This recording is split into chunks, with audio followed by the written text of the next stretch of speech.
Hey everyone, it's Jerry at the Fledge. Welcome to another episode of Every Damn Day. And today on the show, we got our good friend Bob, who's the jack of all trades when it comes to computers and Raspberry Pis and all of that. How you doing today, Bob? Doing real good, Jerry. What you been up to? Oh, well, actually, I just got something a little while ago. My daughter-in-law is making soap, different types of soap, and then she's doing these bath bombs. And I 3D printed a mold for her a little while ago, and then she just sent me an email, actually a text, and said, "Hey, can you print some of these for me?" So I've got one of my 3D printers in the back room going right now, printing I think it's a heart-shaped Yeah. mold for doing bath bombs. So Okay, yeah, so here's how serendipity happens on every damn day. Yesterday, Steve Manning with the baby food company, Koala's Pantry, wanted to know if anybody could print these molds for him so he could have his logo for. So now we got a side project, Bob. So Steve Manning, here's Bob. Bob, Steve Manning. Maybe there he'll you even go. comment. Sometimes he does, but Okay, my wife does the same thing. Shannon does the same thing with Art is Dead, and okay, yeah, yeah, yeah. we might have to teach some kids some stuff. Oh yeah, yeah. There's But all kinds of things out there to teach yeah, and learn. and frankly, that's a great lead in to what we're going to talk about today. Because to me, that's what the Bob I know is all about: helping kids. And why don't you spend some time telling us about you and telling us about your new project, 11111, and all the other crazy stuff we've done together in the last couple of years. Okay. Well, 11111 is sort of an interesting thing that I got. I've been thinking about this kind of stuff on and off for several years. How to get decent computing equipment into the hands of kids that might not have access. And so and I mess around with Raspberry Pis. I got hooked on those back in 2012 when they first came out with the first one, and I've been getting them and playing with them and doing all kinds of stuff ever since. And I decided they've come out with their most recent versions are the Raspberry Pi 4s, and they initially had a 1 gig, a 2 gig, and a 4 gig memory. They're a quad core, 64-bit quad core processor, HDMI input, so on and so forth, credit card size computer. Their price point they try to stay at with each version is to have at least one of them at $35. Well, they pushed the 1 gig Raspberry Pi 4 out, and now they have a 2 gig, a 4 gig, and an 8 gig Raspberry Pi 4. And the 2 gig you can buy for $35. They run the version of Linux on it. It's a Debian distro, and they've made their modifications to it. Hey, Uh, I want to interject something because you okay, gave me that book, Utopia for Realists, yeah, which is a spectacular book. I can't put it down. I keep studying it. I keep going back and taking photos of quotes.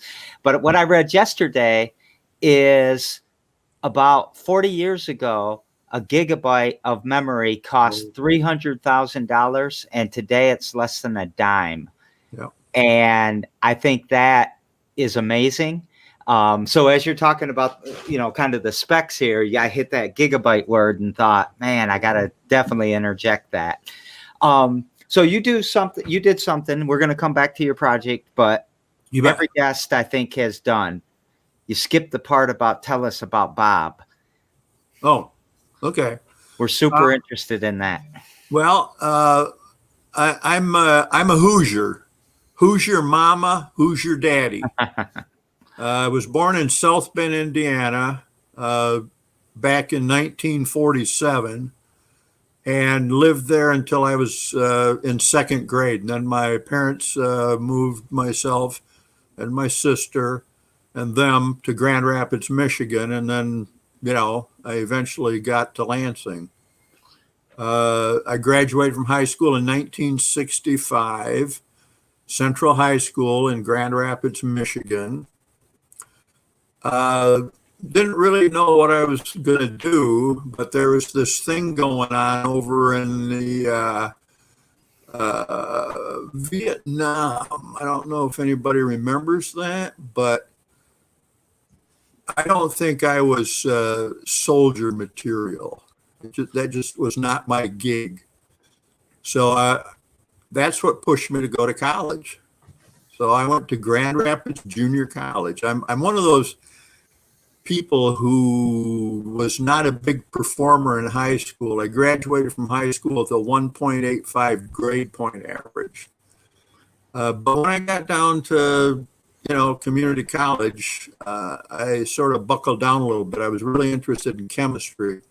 So I studied chemistry there, and then I went to Grand Valley State Colleges. And then somewhere along the line, I got interested in psychology. And then, yep, that's right, Pruitt. You graduated a little bit after me. Then I went to Western, worked on a master's degree in experimental psychology. And then when I graduated, I left before I graduated. I went to, back to Grand Rapids, and I needed a job. So the only thing that was really happening was, IT was getting started, and they were happy to take anybody. If you had a beating heart, they'd hire you. So that's how I got started in IT, computing, whatever you want to call it. Back then it was data processing. Go ahead, Jerry. Oh, I was just going to say that I know so many software developers who did horrible as far as grades in high school. Yeah. Why do you think that is? Boredom. Yeah, I think so too. There wasn't. The only classes I excelled in high school were chemistry, biology, physics, and the math. The rest of it, English and history and that stuff, it just bored you for me. Yeah. So let's go back to your project now a little bit. Or were you finished there, or do you want to? That's about I went to work for the state of Michigan, worked there for a while. Then I bounced around. I worked for myself for a while. I spent about 40 years in the industry, and did database work. When I first started, it was COBOL and Fortran, and when I got done, it was Java and whatever. I guess mostly Oracle is where I spent a good deal of time there toward the end. So. Yeah. So let's go to Coding Club for a second. Okay. You have been instrumental in our Coding Club since we moved to Lansing. Okay. We didn't really know each other back in the Grand Ledge days, and right. I think you had just moved down from the Traverse City area, the Bay Area, right? Yeah. And you introduced Raspberry Pis and Arduinos, I mean, really to a real useful way to us during Coding Club. Uh-huh. You want to talk to us a little bit about that? Okay. And what we're doing with Coding Club today or tomorrow. Okay. Tomorrow. Well, I after I retired, I didn't want to just sit around and wait for somebody to call me up to play shuffleboard. So I had to have something to occupy my time and energy. And, Raspberry Pis came along, like I said, in 2012. Arduino's somewhere in that same time frame, maybe a little bit earlier. Different boxes, but both useful for doing a lot of, different types of projects. And one of the projects, in fact, I've got a Raspberry Pi right now sitting over on a table here, and it's hooked up to a weather station that I should have gotten to Jerry a while ago, but I've been sidetracked with many other little projects and things. So I guess the thing that I like is the fact that you can, do things with computers, especially these microcomputers and microcontrollers that interest kids, and that it gets them going, because you can have an Arduino and hook it up to LEDs or a robot or whatever, and it can do things that I think interest them more than just sitting down. And the Raspberry Pi is the same thing. There's a lot of different things you can do with it. It's not like your ordinary computer that you would use at school. It's, basically, it's how to hook it to things in the world that are real and move them and make them do things. So, and I figure it's time for me to give a little bit back. So that's why I'm interested in sharing this with kids if I get an opportunity, or adults. I'm not Yeah. prejudiced one way or the other. If somebody wants, if there's something I might be able to share, I'm more than happy to do it. Well, I was going to say, you helped Merrill out, you helped the country out, and yeah, you've been helping more than just the kids around here. And then you helped the Fledge out. I mean, you wouldn't believe how impressed people are with the particulate sensor that we have, and that website, and being able to know, can I clear the room out of big particulates and little particulates and all of that.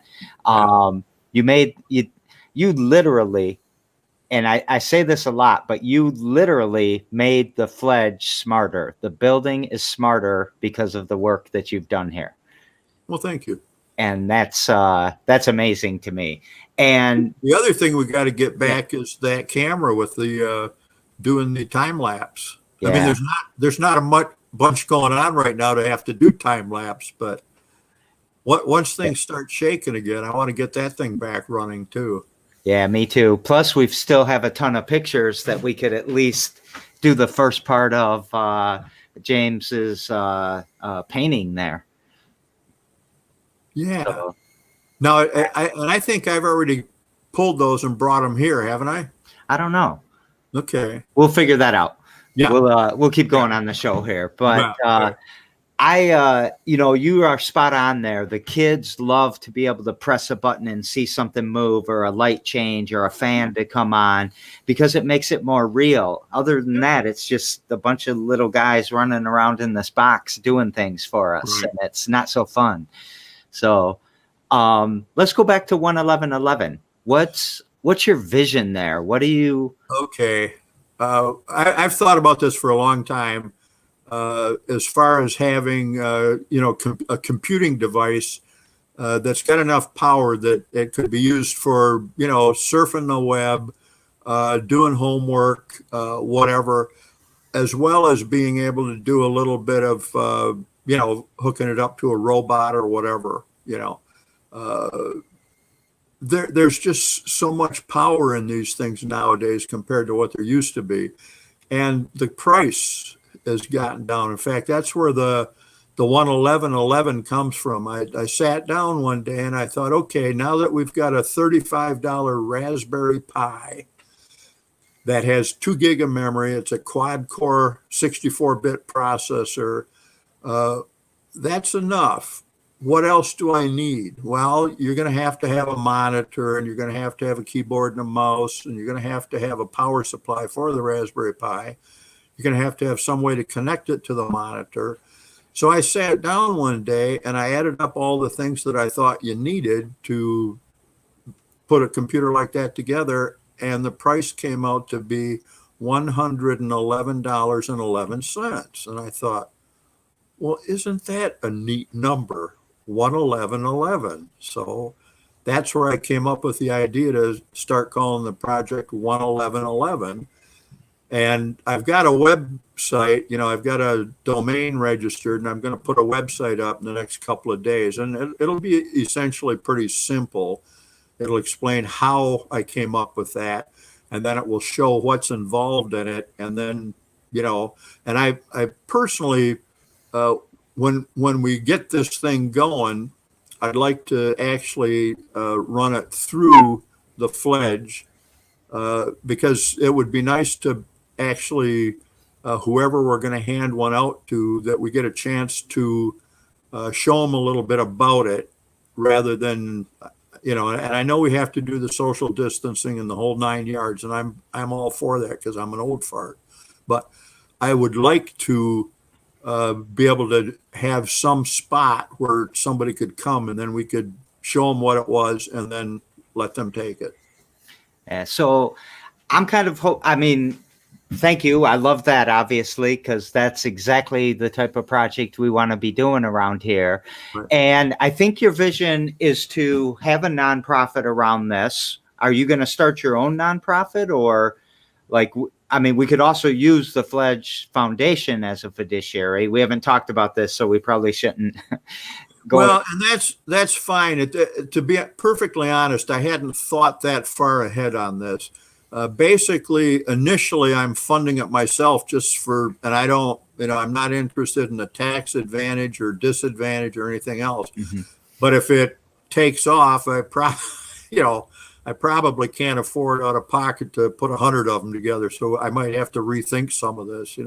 I guess some of it depends on the demand and so on and so forth. But that's a good point. And as far as I'm concerned, if we could do it through the Fledge Foundation, I think I would prefer that rather than me having to go to whatever I'd have to do at this point to do that. I'm more interested in putting the things together, getting them to work, and so on and so forth than I am all of the other stuff that might be involved. So if you would be interested in having it go through the Fledge Foundation, I'd certainly be. Yeah. Well, you gave the spectacular entrepreneurial answer. Let's figure out the next step. Our hypothesis is that people are going to want this and that it's going to be useful. Let's go ahead and prove that to be true before we, build a big new city all around our new projects. So good entrepreneurial answer. Thank you, Bob. So look for that coming. 11111.us will be out there soon. At least an overview of the project, and we'll start probably making more announcements during Coding Club. And Coding Club is definitely something some people should be getting interested in as well, because I think there's a lot of cool things happening there. And speaking of Coding Club, Cindy Mayo, because she is a big fan of the Coding Club, and she is the grandmother to Quinn. And she wonders if Quinn should have a Raspberry Pi. Definitely. And I immediately said yes to her, but it's in a little bit of a different context. He might not need it with the keyboard and all of that, but he should have a Raspberry Pi for what reason, Bob? Well, essentially, you're starting to talk a little bit about physical computing. And that's when you talk about the robotics and turning lights on and off or whatever else. And then there are a lot of other projects that get into artificial intelligence, machine learning, deep learning, neural networks, the whole baloney. And by the way, it's pi like the numerical pi, not a pie that you eat, but I can understand that too. But you're going to need to have a monitor and a keyboard and a mouse and everything to use it, or you can run it what they call headless, where you give it power. They have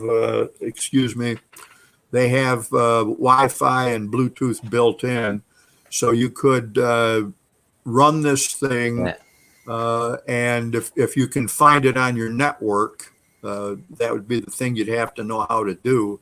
All right. And you'd have to set up the either VNC or the SSH so that you can connect to the thing securely. But the answer, he should get a Raspberry Pi, and we can definitely talk to him about that in Coding Club. Yes. And all of that, because that's what I was kind of trying to say is he doesn't need the whole setup like you're talking about. Right. He's got his other setup so he can plug in, and he probably already knows about Raspberry Pi, but doesn't talk to Cindy about it. Right. So, how would you sum up like your mission? Like when I look at you, when I listen to you talk, when I first met you, it was closing a digital divide. The kids in DeWitt and Okemos and St. John's and Grand Ledge, they get computers, they talk the language like you're talking here with people. And the kids in our neighborhood, they don't get computers. It was a Herculean feat for the school district to get everybody tablets or Surfaces and all of that. Right. And it's still not really what we're talking about either. Right. So, Well, yeah, what's your mission? okay.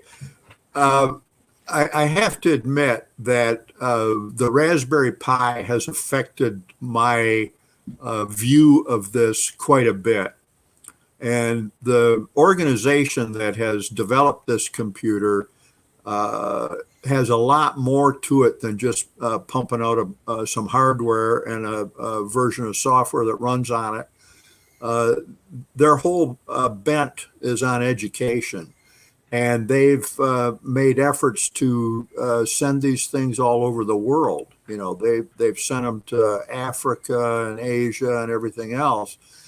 And so, and I think that was a big part why they've tried to keep the $35 price point, is to be able to have something that's inexpensive enough, but yet has enough power that it can actually do something. Yeah, there you go, Raspberry Pi Foundation. That's it. Yeah. But they're hooked in. They've got two pieces. They've got the part that handles the business, but then the other part is their quote foundation, which is really pushing education, and they're involved in the school system there in Britain. They're working with them hand in hand, you know. They've published stuff. They start training the kids in like when they start out 5, 6, 7 years old, all the way up through graduating from high school, and they've got a whole curriculum that's laid out. They start out at the beginning using a visual type of programming environment called Scratch. In fact, there's an even smaller version of it called Scratch Junior that they can start 5-year-olds out with. Yeah. And then they run it all the way up through. And they don't just teach them how to code, they teach them the whole infrastructure of computing. And they also teach them how to secure their environment, how to not be prey to nutcases on the web. It's a very, very full environment that they are producing. And, you know, I think the kids here should have just as much as the kids in Britain have. Yeah. So that's part of my main thing that got me going and thinking about this. Is there something you do every damn day that pushes that mission forward? Well, one thing I do is that every morning when I get up, I check the Raspberry Pi blog to see what new project somebody's stuck out there. Some of them are pretty goofy, and some of them are pretty stinking interesting. They actually do a thing. They've got something they've worked with the International Space Station, and they've put a couple of Raspberry Pis up on the International Space Station, and kids can do a project and send that up there and have it run on the International Space Station. So that's one of the things I do. You know, I'm constantly tinkering with stuff.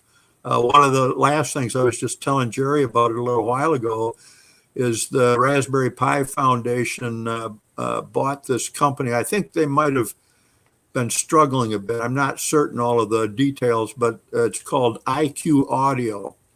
And they make a little piece of hardware that can plug into a Raspberry Pi. They call them hats because they sit on top of the Raspberry Pi.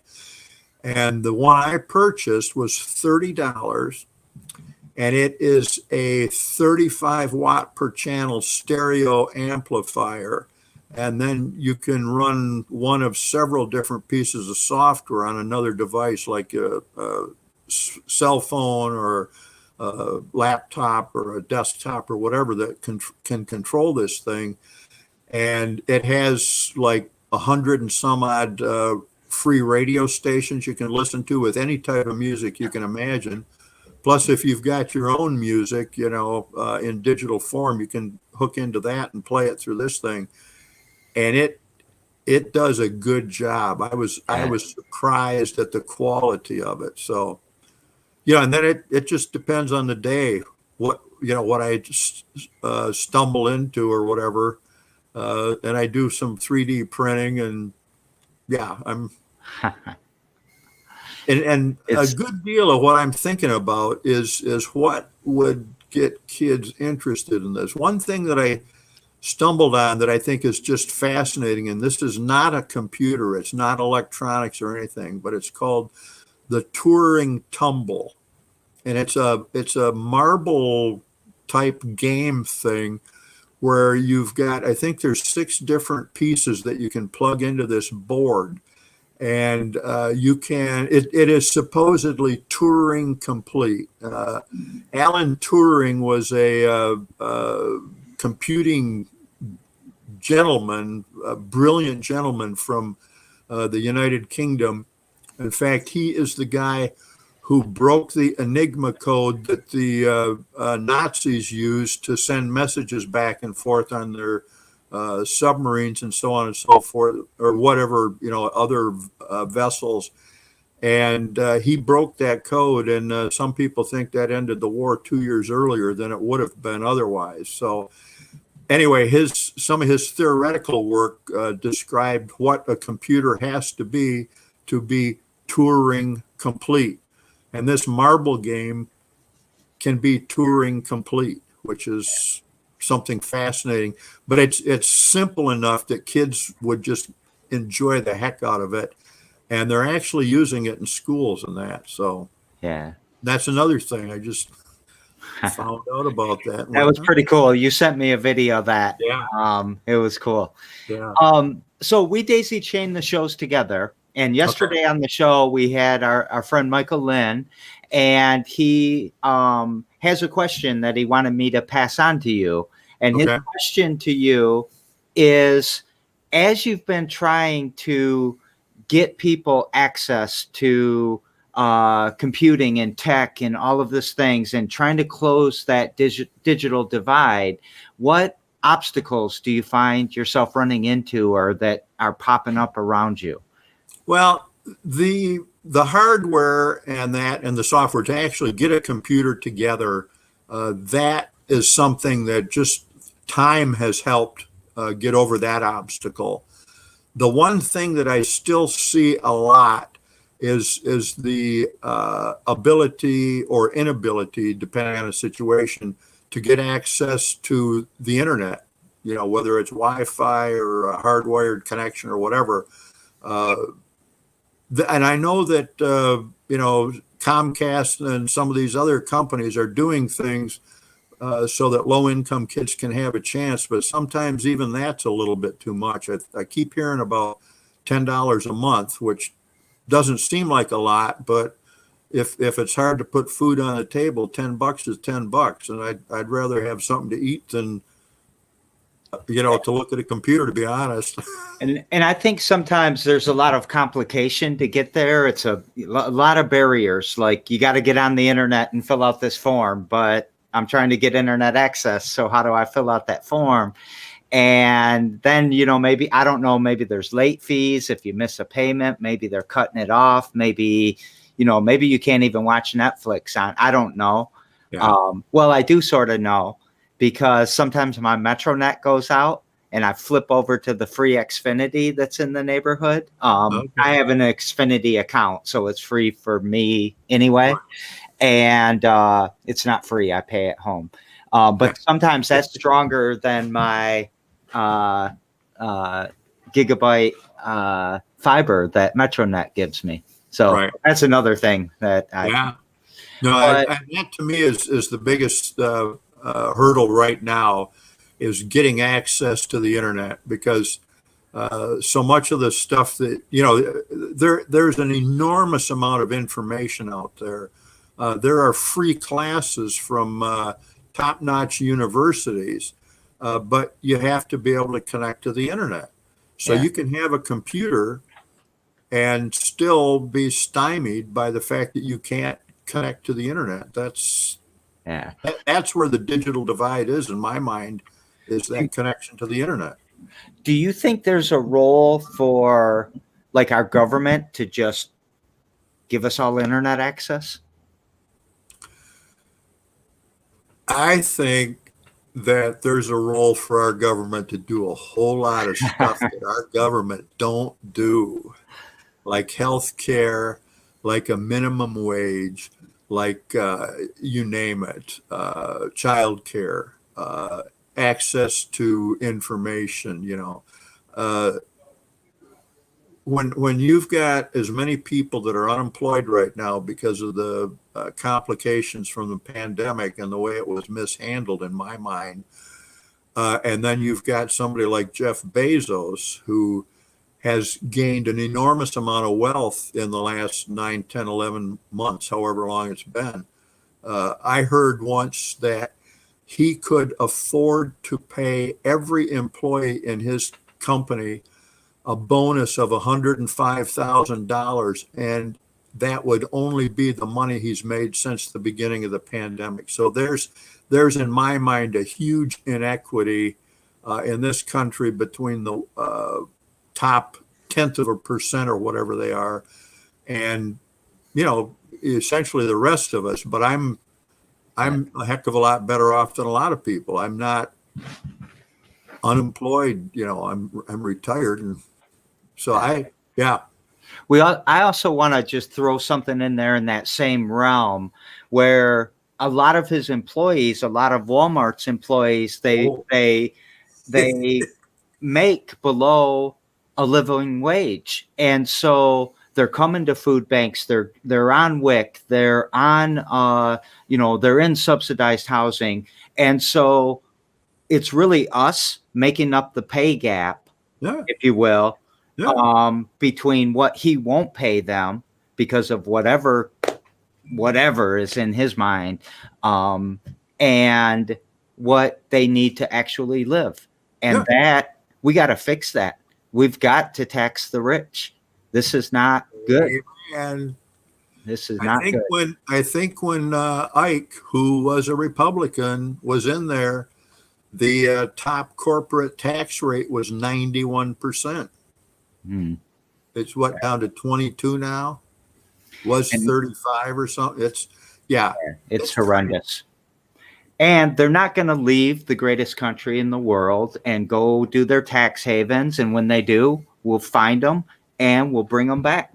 That's not what they're going to do. That's not what's going to happen. Nixon almost did UBI in the 70s, and he was a Republican. Yeah. So anyways, Bob and I can rant about this subject for the next hour. Don't get me started. But I can't, so we're going to keep running.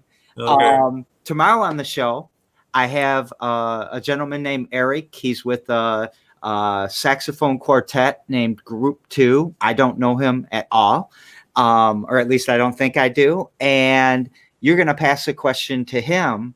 What question would you like to pass to Eric? I guess not being a musician, I like music, and when I was a kid, 4th, 5th, and 6th grade, I tried to learn how to play a cornet, and that ended badly. And then a couple of times since then I've tried, but I never quite got over the hump to get back to actually doing anything with a musical instrument. I'm married to a woman that plays the piano pretty nicely, but my question would be, did he run into any issues that he had to overcome, and what were they, and how did he overcome them? So that's a great question. And music can be expensive too. Yeah. You got a saxophone that can get into the hundreds and thousands of dollars. What, in the same vein of what you're trying to do, you personally, as you were getting into IT, You've told me all kinds of stories about building computers. What Yeah. kind of obstacles did you have to get into the computer field, if I can, for lack of a better term? Well, it was sort of a strange course for me. Initially, I was really suspect of computers. I was almost conspiratorial and thought they were evil things and all that kind of stuff. And then I started playing around with them, and I thought, oh, this is really cool. Um, I I studied experimental psychology when I was in grad school, and I actually did one job for a couple of years. But what happened was I actually built my own computer. I bought a Altair 8800 Kit of the Month Club and put that thing together, and that's what sort of got me hooked. Well, then I was painting apartments with some buddies and that kind of stuff, but I thought maybe I should find something a little bit better to do that would be a little more long lasting. And the state of Michigan was looking for people with that could do IT, and they had a test that they gave you. Well, I took the test, and even though I didn't have a real background in it, I knew enough about it that I passed the test, so I got hired. Well, then I went back to night school at Lansing Community College so I could at least do the work I was hired to do, Yeah. database stuff and all that kind of stuff. So, yeah, there were obstacles to overcome, but if there's a will, there's a way, I guess, is sort of the way I look at it. You poke around. The other thing too, and this is an interesting thing that I learned. I worked for CompuWare for about 9 years, and I would get put on site, and you wouldn't know anybody, and at some point, some of the people that were on site, that worked for the company didn't appreciate the fact that they were bringing in consultants or contractors or whatever. But the one thing I learned as soon as you got on site, you spent the first week or two finding out who there knew what was going on. So if you ran into a snag, you had somebody you could contact to ask them a question or get some help. So, Yeah. So we've got to make technology accessible to everybody. We have to have mentors, which you are a great mentor, to help. You're the expert that knows what's going on in your story about CompuWare there. But mentoring 111.11 .us, all of this is going to start to put this all together. And the best way to start, everyone out there, if you can get to Coding Club, get to Coding Club. Yes. And the other thing that we should probably put a call out, but we'll do this more formally later, is we want to start talking to some kids that might be candidates for our first couple of computers. So someone that doesn't have access, that needs access, that maybe is around the Fledge somewhere. You bet. All right. So, Bob, you're a superstar. You are a hero to us. You make this community stronger. Some would say it might not even be your community, but you are definitely part of the Fledge family and a staple around here. So it's a mutual admiration thing, dude. When I came back from living up at the tip of the Leelanau Peninsula, I was sort of casting about trying to find something to plug into, and that when I finally discovered the Fledge, I thought I found home again. And you are welcome. You are welcome every single day. We're going to get this safe. There will be a post-COVID, and we'll be back to Coding Club. We still got to hack those birds. Yes. All right, everyone. Great show. Thank you, Bob. And thanks for watching another episode of Every Damn Day. And we will see you later. See you, Bob. Okay.